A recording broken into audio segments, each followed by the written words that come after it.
Praxis 7, la ruée vers l'or en podcast. Aujourd'hui, nous recevons Bruno Ferral, spécialiste en management public. Auteur de l'article « Le reporting RSE, comprendre, débattre et changer les pratiques ». Bonjour Bruno Ferral, vous êtes enseignant à l'IAE de Poitiers, spécialiste en management public, directeur adjoint de l'école en charge de la formation à distance et également auteur de l'article paru dans le dernier Praxis « Reporting RSE, comprendre, débattre et changer les pratiques ». Alors dans un premier temps, je vous propose de comprendre ensemble ce qu'est la RSE pour celles et ceux qui nous écoutent et qu'appelle-t-on en bon français un reporting. Alors, bonjour, la RSE, rapidement et sans exagération, c'est quelque chose d'à la fois très simple et très compliqué. Très simplement, la RSE, c'est la responsabilité sociale des entreprises, ou sociétale si vous aimez les néologismes. Mais quand on a dit ça, on n'a pas dit grand-chose, parce que autant le terme de responsabilité que celui de social sont très vastes et féconds de controverses philosophiques, sans parler de celui d'entreprise.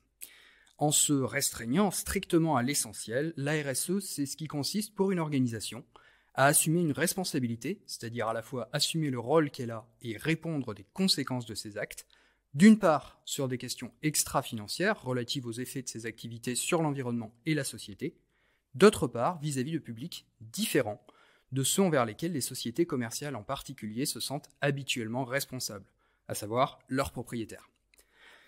Ce sont ces nouveaux publics que l'on va désigner par le terme de parties prenantes. Cette double préoccupation doit amener à une modification des comportements organisationnels, devant eux-mêmes améliorer les effets de l'activité de l'organisation sur son environnement. Pour ceux qui veulent en savoir plus sur la RSE, je les invite à regarder le premier chapitre de la thèse d'Arnaud Gauthier qui est très enrichissante sur le sujet. En ce qui concerne le reporting, vous faites bien de me demander une traduction parce que j'ai peur d'avoir un peu offensé nos amis québécois. Alors l'offense est quand même allégée par le fait que l'étymologie du terme est latine.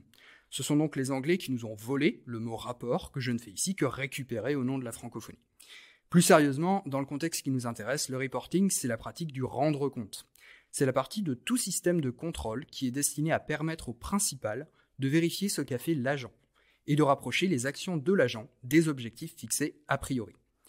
Le reporting, c'est donc le fait pour une personne ou une organisation de rendre des comptes sur son action auprès d'une autre personne ou organisation considérée comme légitime à contrôler cette action. Ce que, par exemple, la société est constitutionnellement autorisée à exiger de tout agent public d'après l'article 15 de la Déclaration des droits de l'homme. Le reporting RSE, c'est donc le fait pour une organisation de rendre des comptes à la société, aux citoyens, à tout public légitime, des conséquences de ses décisions et actions sur l'environnement, la société, le territoire, etc., etc. Éventuellement, de rendre compte également des mesures qu'elle prend pour améliorer ces conséquences. Si c'est bien fait, c'est une façon pour l'entreprise de donner un autre point de vue sur la valeur qu'elle crée, ou la façon dont elle crée de la valeur. Il y a donc un véritable enjeu à s'intéresser à la façon dont c'est fait. Merci pour cette contextualisation. On va pouvoir rentrer un peu plus dans le vif du sujet de votre article. Vous donnez une définition de l'état de notre monde où l'humanité, je vous cite, rattrapée par des enjeux socio-environnementaux trop longtemps ignorés ou relégués à un rôle symbolique, entre en collision violente avec le mythe d'un progrès et d'une croissance infinie et extensible à tous. Ce mythe-là, les entreprises doivent bien l'avoir en tête. Est-ce qu'il y a ainsi une urgence, selon vous, à ce qu'elles réconcilient enfin leurs besoins de rentabilité avec des objectifs authentiquement non financiers ? Alors pour être tout à fait honnête, je ne sais pas vraiment à quel point les entreprises ont conscience du caractère mythique de l'extensibilité infinie de la croissance. Le rôle d'une organisation, c'est d'être performante, c'est-à-dire d'atteindre les objectifs qu'elle s'est donnés, ou que son principal, c'est-à-dire dans la vision classique, ses propriétaires lui ont donnés, dans des conditions satisfaisantes. La capacité à croître étant l'un des principaux critères de la performance des organisations lucratives et des économies nationales, la croissance infinie constitue un mythe rationnel au sens de Meyer et Rowan 77 ou plus récemment au sens de Coucy 2022, nécessaire à la poursuite de l'activité des organisations dans le cadre d'une performance indexée par construction, notamment sur leur croissance.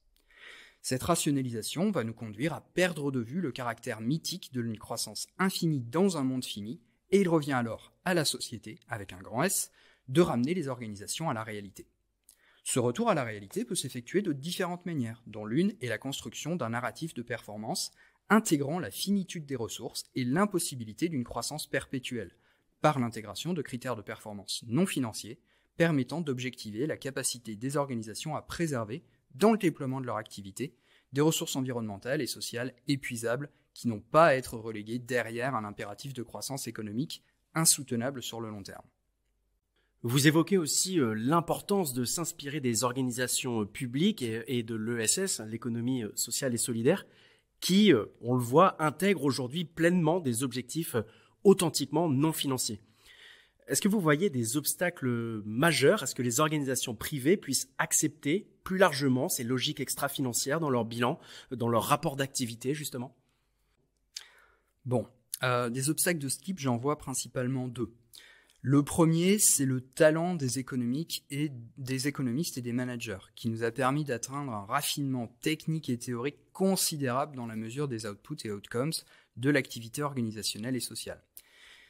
Ce raffinement, il est entièrement centré sur le recours à ce qu'on appelle la forme équivalent universelle étant la monnaie. Pour le dire vite, les chercheurs en sciences de gestion et en sciences économiques, point faible, trop fort. Nous sommes en effet très doués pour mesurer, mais tout ce que nous mesurons, nous l'exprimons sous la forme équivalent, qui permet de rendre commensurable toute marchandise, toute action, toute utilité à tout autre. Nous le mesurons en argent. Toute valeur étant exprimée par l'argent, notre rationalité se retrouve prisonnière d'une logique plaçant le financier au sommet. Être incapable d'objectiver la valeur autrement qu'en la traduisant en argent induit une rationalité un petit peu problématique.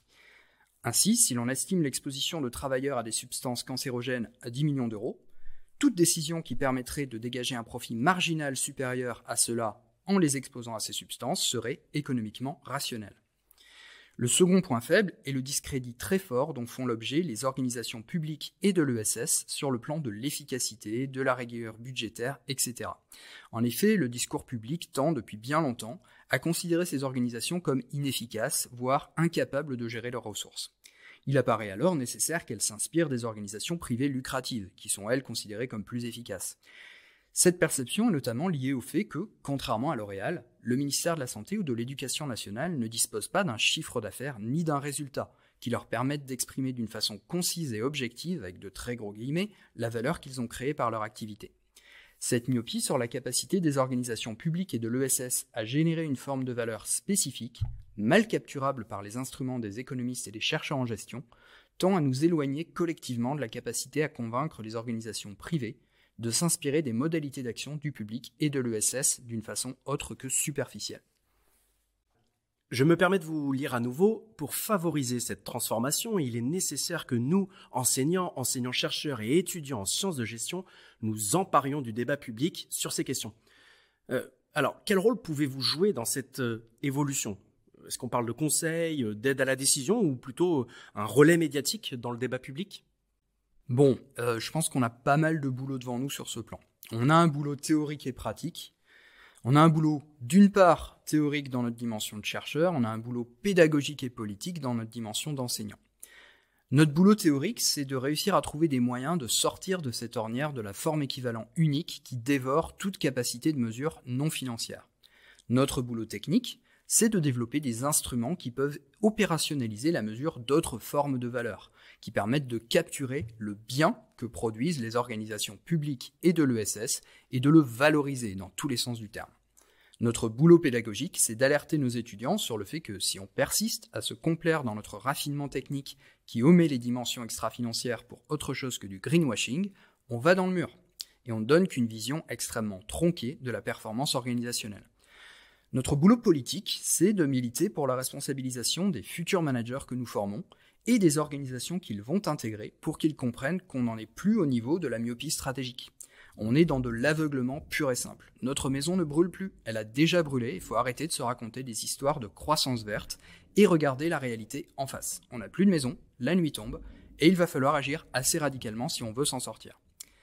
Agir assez radicalement, ça veut notamment dire se montrer très vigilant sur les risques de détournement ou de jeu avec le reporting RSE qui est en train de devenir socialement désirable, et faire en sorte qu'on prévienne ces risques pour ne pas rester à un niveau très superficiel. Merci. Alors le podcast touche bientôt à sa fin. J'aurais peut-être une dernière question à vous poser. Là, vous l'évoquez, ce rôle de préventeur des risques en tant que spécialiste en sciences de gestion. Est-ce que l'on peut déjà identifier ensemble quelques risques dans cette bascule reporting financier et reporting RSE ? Je pense qu'on peut évoquer 3 types de risques. Le premier, c'est de rester dans le pur business as usual, rester à un niveau extrêmement superficiel d'appropriation de la matérialité extra-financière et continuer à considérer et valoriser les critères environnementaux et sociaux sous un angle financier. Qu'est-ce que ça me rapporte ? Qu'est-ce que ça me coûte si je rase la forêt ou si je pousse mes employés au burn-out ? Le deuxième risque, c'est la panique des organisations face à l'ampleur de la tâche. En gros, on leur dit « créez une nouvelle théorie de la valeur et de la performance » avec des outils de mesure qui permettent de rendre compte de vos impacts, vous avez 6 heures. Cette panique, elle peut amener à un effet d'aubaine pour des modèles de mesure des impacts RSE en kit, déjà tout fait. Or, ces modèles prêts à mesurer ne mesureraient pas réellement les effets induits, mais permettraient simplement de donner une illusion de conformité, sans que les organisations ne comprennent réellement ce qu'elles font, ni ce qu'elles devraient faire. Le troisième risque, c'est celui que j'espère. C'est celui que je voudrais voir advenir. C'est le risque dans le meilleur des mondes. Dans un monde où on crée une nouvelle théorie de la valeur, où on apprend à mesurer autre chose et à le mesurer différemment, les organisations, les individus vont jouer. Ils vont se créer des marges de manœuvre, ils vont interpréter les modalités de mesure, ils vont jouer avec les chiffres, ils vont négocier les assiettes et les périmètres, ils vont adopter des comportements déviants, résister à la mesure, tordre les instruments et les outils et fausser les résultats. Alors ça n'a pas l'air très joyeux dit comme ça, mais si on en arrive là, si on en arrive à devoir comprendre comment les organisations et les acteurs se sont appropriés la mesure de leurs impacts extra-financiers, pour en donner une image plus favorable, si on se retrouve à devoir négocier serré avec des gens arc-boutés sur une conception de la mesure de la valeur environnementale et du bien-être social, à devoir imaginer des raffinements techniques ésotériques pour capturer une valeur publique un peu maquillée par des managers très futés, c'est qu'on a déjà gagné. Le changement de paradigme aura en fait déjà eu lieu, et tout ce qu'il restera à faire, c'est mettre de l'huile dans une machine déjà lancée en rythme de croisière. Merci Bruno Ferral pour votre temps et vos réponses. Le reporting RSE, comprendre, débattre et changer les pratiques. L'article, comme d'habitude, est à retrouver dans son intégralité. Nous vous mettons également à disposition le formulaire pour recevoir Praxis, le magazine de la transformation managériale, chez vous ou sur votre lieu de travail. À bientôt pour de nouveaux podcasts.